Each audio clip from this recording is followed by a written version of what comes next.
আসসালামু আলাইকুম। আমি আজকে আপনাদের জন্য আরেকটি নতুন ইউনিক ভিডিও নিয়ে রেসিপি নিয়ে আসছি।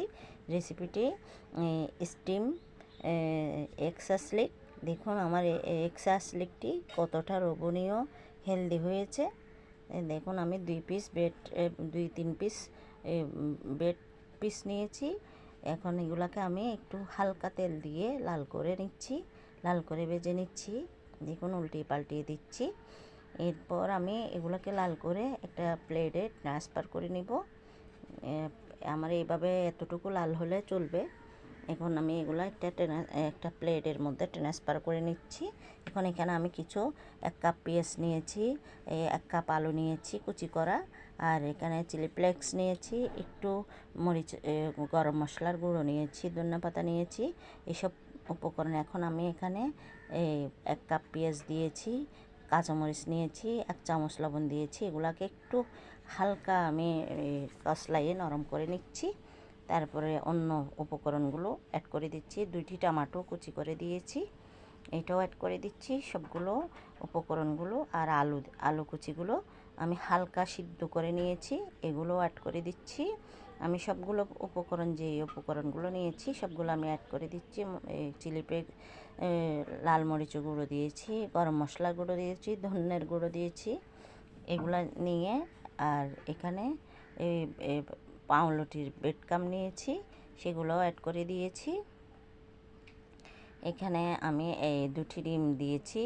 ওই একটি প্রথমে মাখিয়ে নিচ্ছি, যদি বেশি না হয় তাহলে আরেকটা ফাটিয়ে দিয়ে দিব। দুটাই লাগবে, দুটাই দিয়ে দিচ্ছি। এখন আমি অন্য আর কিছু ধনেপাতা নিয়েছি, এটাও দিয়ে দিয়েছি। এগুলো দিয়ে আমি সবগুলো ভালো করে ম্যারিনেশন করে 10 মিনিট রেস্টে রেখে দেব। আর কিছু ময়দা নিচ্ছি, তেল দিচ্ছি, আধা কাপ তেল দিয়ে দিচ্ছি এটাতে, যেহেতু স্টিম করব তাই। এখন আমি এগুলাকে ভালো করে মাখিয়ে আর 1/4 কাপ ময়দা দিয়ে দিব। 1/4 কাপ ময়দা দিয়ে এটা ভালো করে মিক্স করে নিব। এই ময়দাগুলো দিয়ে দিচ্ছি, এখন ভালো করে মাখিয়ে নিচ্ছি। দেখুন এভাবে। আর আমার রেসিপিটি ভালো লাগলে আপনারা আমার চ্যানেলের পাশে থাকবেন। আমি এত কষ্ট করে রেসিপি করছি, কিন্তু আমার রেসিপির মধ্যে কোনো সাবস্ক্রাইবার আসে না, কোনো লাইক আসে না। কেন আপনাদের মনে হয় না আমার রেসিপিগুলো ভালো মানের রেসিপি হয়? তো আপনারা ট্রাই করে বারবার দেখবেন।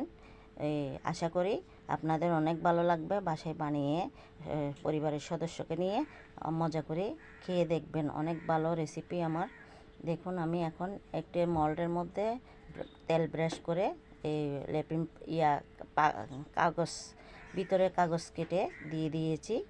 এখন আমি এই ফুডগুলা সবগুলো স্কিমের মধ্যে, মোল্ডের মধ্যে বসিয়ে দিচ্ছি। আমি এখন বেক করে নিচ্ছি 10-20 মিনিটের মধ্যে বেক করে নিয়েছি। দেখুন বেক করা হয়ে গেছে। আমি এখন একটা মোল্ডের মধ্যে একটু ঠান্ডা হয়ে আসলে আমি একটা মোল্ডের মধ্যে ট্রান্সফার করে নিয়েছি। দেখুন অসম্ভব সুন্দর হয়েছে।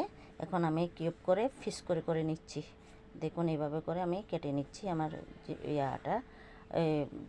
বেক করে ঠান্ডা করে নিয়েছি। এখন আমি ফিস করে কীভাবে পাউরুটির সাইজ যেভাবে করেছি সেভাবে আমি এখন কিউব করে কেটে নিচ্ছি। দেখুন এটা বাসায় একবার বানিয়ে না খেলে বুঝতে পারবেন এটা কতটা হেলদি। আর দেখুন কিউব করে কেটে নিয়েছি। এখন আমি একটা কাঠিতে, যেটা টুথপিক কাঠি আছে সাসলিকের, ওই কাঠিতে আমি ঢুকিয়ে নিচ্ছি 1 পিস পাউরুটি, 1 পিস এই ইয়াগুলা দিয়ে, ডিমের সাসলিকগুলা দিয়ে আমি এখন সাসলিক রেডি করে নিচ্ছি। দেখুন এইভাবে করে আমি সাসলিকগুলো সবগুলো বানিয়ে নিচ্ছি। বানিয়ে আমি একটা প্যানের মধ্যে হালকা তেল দিয়ে নিচ্ছি। আদা 2-3 চামচ তেল দিয়ে আস্তে আস্তে করে ভাজার জন্য হালকা ডিপ ফ্রাই করে নিব। দেখুন অনেক সুন্দর লোভনীয় একটি ডিশ। আপনারা বানিয়ে না খেলে বুঝতে পারবেন না এটা কতটা হেলদি। দেখুন আমি আস্তে আস্তে করে একটু হালকা লাল করে নিচ্ছি। এভাবে করে উল্টিয়ে পাল্টিয়ে দিচ্ছি। উল্টিয়ে পাল্টিয়ে আমি একটু লাল হয়ে আসলে আমি নামিয়ে নেব। তো এই দেখুন আমার এ পর্যন্ত আমার সবগুলো শাসলিক আমি বেছে বেছে করে বুনে নেব। বুনে আমি একটা প্লেটের মধ্যে ট্রান্সফার করে নেব। আপনারা অবশ্যই আমার এই ভিডিওগুলা রেসিপি নিয়ে বানাতে ট্রাই করতে চাইলে আপনারা অবশ্যই দেখুন, অনেক লোভনীয় হয়েছে। আপনারা বানিয়ে না খেলে বুঝতে পারবেন এটা কতটা হেলদি আর জুসি। পরিবারের সবাইকে নিয়ে চেষ্টা করবেন। আসসালামু আলাইকুম। অন্য কোনো দিন নতুন রেসিপি নিয়ে হাজির হব।